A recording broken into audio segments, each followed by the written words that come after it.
السلام عليكم يا إخوة. سبحان الله، تواصل معي أحد منكر السنة واتهمني بأني تناقشت معه في حديث للنبي عليه الصلاة والسلام الذي هو ينكره.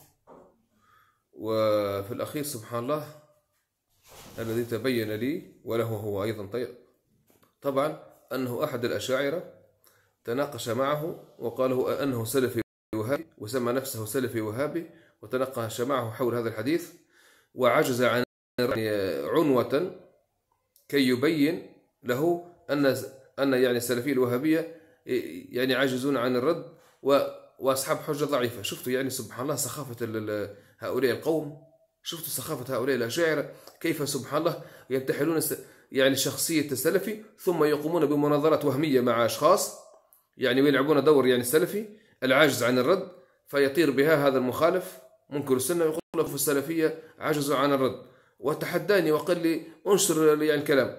فلما قلت له أنا والله عندي هذا الرقم فقط، وتواصلت معه على الواتساب، فقال لي لماذا غيرت رقمك؟ قلت أنا والله ما غيرت رقم، هذا رقمي عنده، قلت له من سنة 2016 ما غيرته.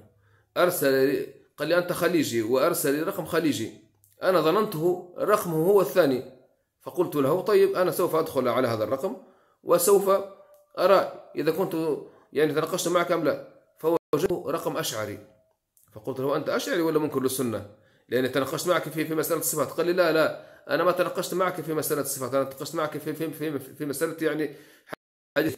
فقلت له والله ما تناقشت معك.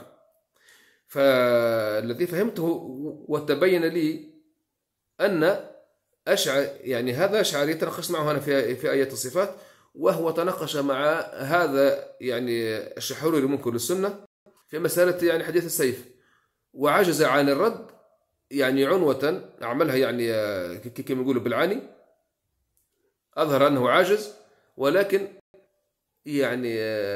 قدم نفسه على أنه سلفي وهابي. شفتوا سخافتهم لعنة الله عليهم، هؤلاء الرجال الخبثاء الأشاعرة ينتحلون شخصية السلفي ثم يقومون بمناظرات مع الخصوم ويعجزون عن الرد عنوة حتى يشوهوا سمعتنا. لكن حسبنا الله ونعم الوكيل، حسبنا الله ونعم الوكيل، والملتقى بين يدي الله يوم القيامة، والحساب عسير. والله لن نعفو عنكم ولن نغفر لكم ولن نسامحكم.